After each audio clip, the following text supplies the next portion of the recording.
अहानबा मक्तदा मणिपुरी वारी लेकोल चैनल ना मयामबु तरामना ओक्चरी ngasisu anobu wari macha ama puduna lakchari wari macha asigi mamingna kanya ani bor ama lobirasi wari macha kanya ani bor ama luhongba thilakani haiduna miyam na ngai nei soroki nakan ani de leptuna mina hiyang thang bor do ngai khre luhongba ama thilakpada asuk yamna yengnari basi top top pamong khara di leramba tai mayamna amu hainare luhongba thinba natte luhongna ba bor lakpani mayamna yengnari badi atai natlamdre bor aduna luhongga dori basi handakta sangaba sanabung achobagi kang sangdudani kanya anina bor du koiduna lei hukka dori bani thaina chatnarambada nupi lonba haibadudi nupi ahal ama hana lauraga kuina leraga atombi ama amuk thirai ka haine adubu chakhutpa joksidadi mathang mathang luhongba wana nabani haiduna amuktada nupi ani luhongba ama kanna chana khale thabak chinarakpagira nipa masing hantharakpagira lairik laisu hainaraba chakhutlaba joksida itihas kanna hanjanara iba thaudau amadi nupi lonbani nupi singsu adum yanai nupi animak adum leini hai karimata akaiba leinade nupa dusu karimata ikai he kaidabadawna adum animak lawni hairi mama mapa singsu magi machaduna nupi ahal oiduna lei hukhanbiyu hainabu wanom nei hairi ahal atombi lepna basi hana chenbaduna ahal kona chenbaduna atombi ni hairi chelabani haiduna animak chongsinduna nupa du ongni hairakpaduda nupi animakna amagidasu nattaba yum ama thibada kang sangsi wairaga luhong phan amada phamliba nupasida nupi ahalna mang tharaga nupi atombina tung illaduna taret lak koiraga lei hukka doribani hairi luhong phamgi akoibadu phattanungda thorakpa yai haiduna 144 dum chalaikre hairi luhongbagi bartondi chakobagi so happy hairi chakobadi numit tongal halli ahal dugi chakobana nong mahale atombi dugi chakobana nong ma chontharaga lepi asengba bu oiridra khangde mayamna kanna bu hainare atombi oigadori badugi luhongbadi chakobagi bartonda nattana sosti gi so barton happy hairi kumhai ngaktani leibaki kumhai ni kaithil mayai phauduna bor lakadori lennaraduna mi phanayamna kanya oigadori ba ani dugi wabi daba yaude kana amana haine nupi ama loina basu kadaino hairabasida ani kai mama thaurani urani karamba singnabanu makhoigise ahal laman singdusu khit henmaningre makhoina bu hena la yaukhrene tanja sida nongsu chiphet tare ngarang nahandegi nong mayai oirapna chuduna leirakpani uwa sorok lamjau pumba chotle adumaktada mayam satin tupnaduna yengi bor lakpa arapada bajai bengun makhondi tarabani adubu iyaw yawsilakte nongdi nungsit amaga loinana kan khatlei nongchup haram pangbadagi tamgi paklaba lamhang tamna lai oiraba kaithilgi khongnang pambidu hai humli nungsit ki ipomda sorok jidaida tingliba electric mari telephone mari haidaba amatta yaudre kaithil mayada chatlamba miyoi khudingmak anakpa dukan hotel amadi sang amada hekta changduna nong thupnarai sahargi mayai oirapna phamliba miyamgi hotel dusu nong thuppa changnarakpa kangbuna hupchinnarai ayuk nungthil nungdang wairam khakta makhai mina changthok changsin tawduna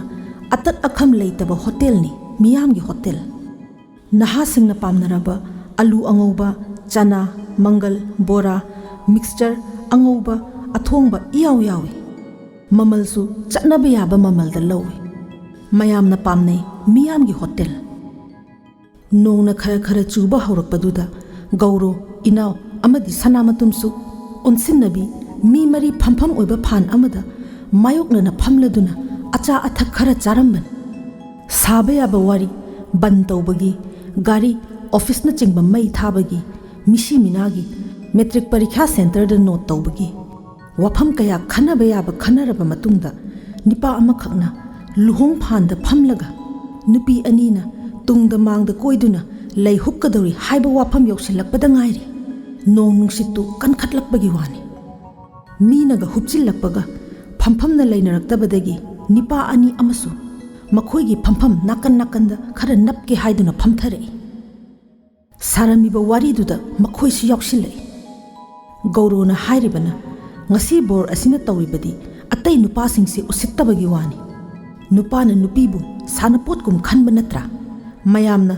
gender equality feminism women empowerment gi wa asuk yamna ngangnaraba juksida nupa haiba jatsibu mina noknanaba natra bor asina tawribase inauga sanamatunga wafamduda pangyet yetlude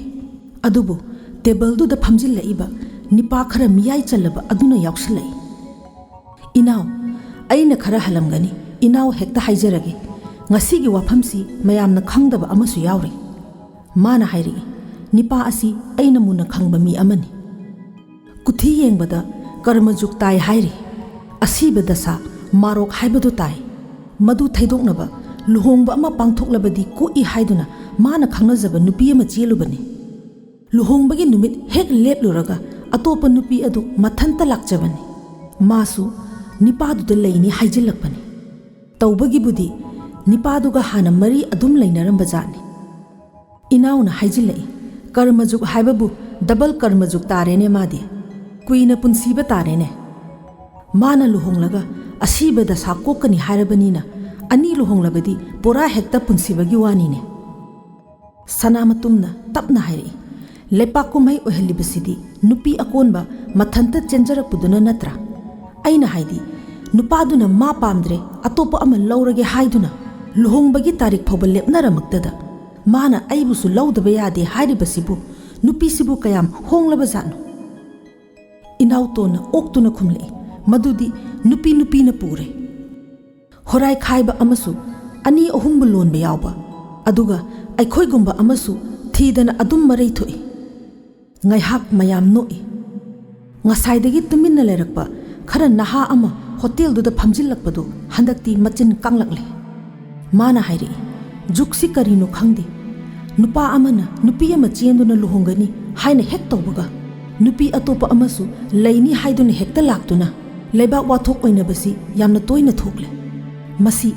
जुक्सीदा हौरकलिबा नहासिंगसी मपुकचेल सेंगदबगी खुदमने मखोइना नुपी अनि अहुमदा लुहोंगनी हाइदुना थाजबा पीरे अमम्बा restaurant की का कयादा own दुना पुसिल्लुरी ममानबगी युमदा चंगदुना कयारक उनरे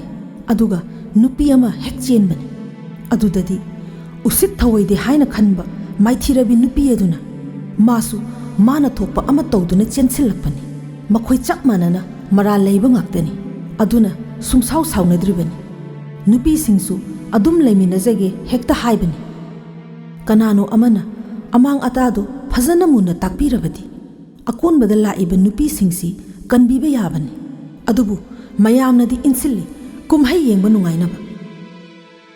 मियाइ चनबा अहनदुनी यावसिल्लै तौबगिबुदी खरा लेपाक मचा ताबा मी यावनरबदी असुक चावबा अरानबसी तौदनबा वाफम पुथोरई खाइदोकनबसु यावख्रे माना वारी लिरई सहर सिमक्ता थोखिबनी नुपा अमना मागा हाना नुंसिनदुना लुहोंगसी वासकनखिबी नुपी अदु हुंदोकलदुना अतोपा खंगनबा कुइत्रिबी नुपी अमा चेलगा लुहोंगनबा नुमित लेपखि लुहोंगफमदु नुपा मयुमदा ओइन होंगखि लुहोंगबगी लई कोइबा लोरेदुना लई हुकनरबा मतुंगदा अतोपा नुपी अमना मसाना लई लेंगदुना पुरकलगा हुक्कनी हाइना चंगसिलखि लेकागी नुपी सिंगना खामनबा होटनरुबदा नुपीदुना लई हुक्त्रबदी सुमांगदुदा हु थक्तुना सीनी हाइदुना तौरकलबदा उपाय लेतदुना अकोनबगी नुपी अदुसु लई हुकहंदुना लौसिनबा तारमनी तंजादुदा बोरगी ममानबा खरा भाप ताबा यावरमदुना नुपादु चिंखटलगा मफमदुदगी पुथोकिदुना बोर थीबा खंगनदबदगी अकोनबगी नुपीदु लई परेंग पाइदुना अहिंग चुप तुमदना निपादु हेक लाकलगा लई हुक्कनी हाइदुना ngaikhay ngairaga nongalakle wafamdu tanaraptuna नुपीदुना यामना बेभार तौजबा निपा अमा लाक्तुना नुपीदु थेमदुना पुखरगा मयुमदा थिनबीदुना निपा अमदा नुपी अनि लई हुक्पा हाइबदुदि थोखिद्रे हौजिक्ति नुपी मचादु नुंगाइना थबक मचा अमा तौदुना कार अमका थौजदुना नरककी पुंसीदुदगी सटहौबगी वारीनी वारीदुसु नुंगाइ खले सोमदा बोर्डुसु कैथेल मया यौसिलकले नोंदी खरा लेपखरे अदुबु नुंसित्ति लेपत्रि कैथेल मयाई फाउरबनिना सना खोंनांग पांबी मखोंगदा लैरिबा कैथेल लाइरेंबिगी खुबमदुदा बोर्डु खुरुमहनबा गारीदगी कुमथरे मयाम कायदुना चेंथोरई प्रोक प्रोक स्वाई स्वाई खोंनांग मसादु कन्ना हाय हुमले चावरबा खोंनांग मसा अमना तेक्तुना मियाम मरक्तुदा तेक्थरकपनि फिंगौ सेटपा मयामसु कायदुना चेनै सोकले सोकले हाइनरे बोर्डु उसा अतेकपना फुधरकपदा सोखरे हाय मफम मरांग अमत्त खंगहौदे बोर अदु चतखरे अदुबु नुपी अनीना लई परेंग पाइदुना माबु हुक्कनिंगाइरेबा मफमदुदा नत्ते डॉक्टर खानादनी डॉक्टर खानादा होटल मनुंगदा लेरंबा मयामसु मपानदा चेंथोखरे पैसा पिरमदबसु फनयामने यावखरे नोंगाले मी कया हवा चाबा चटने अंगनबा अयुकी खबर योनफम हानगुम मियामना खबर लेने खबर लमाय अहानबदा हबले नुपी अनि अमुक्तदा लई खुखहंदुना लौनी हाइना जत्रा तौररबा बोर अमा खोंनांगी मसा अतेकपा अमा नोंग नुंसित्ता तारकपदा मकोक्ता तादुना लाइकन्नबा ngamदना सिरे अतोंबी ओइना लई हुक्कनी हाइना तौरंबी नुपीदुदी मसाना बोर्डुगी लुखराबीनी हाइना याजदुना पुंगौ फनेक सेतुना नुपा मयुमदा मखोंगना थोंगना लाखरे मतांग असिदा मणिपुरी वारी लेकोलना पुजरकपा वारी मचा कैन्या अनि बोर अमा लोसिनजरी पुमनमकपु अमुक्का हन्ना खुरुमजरी।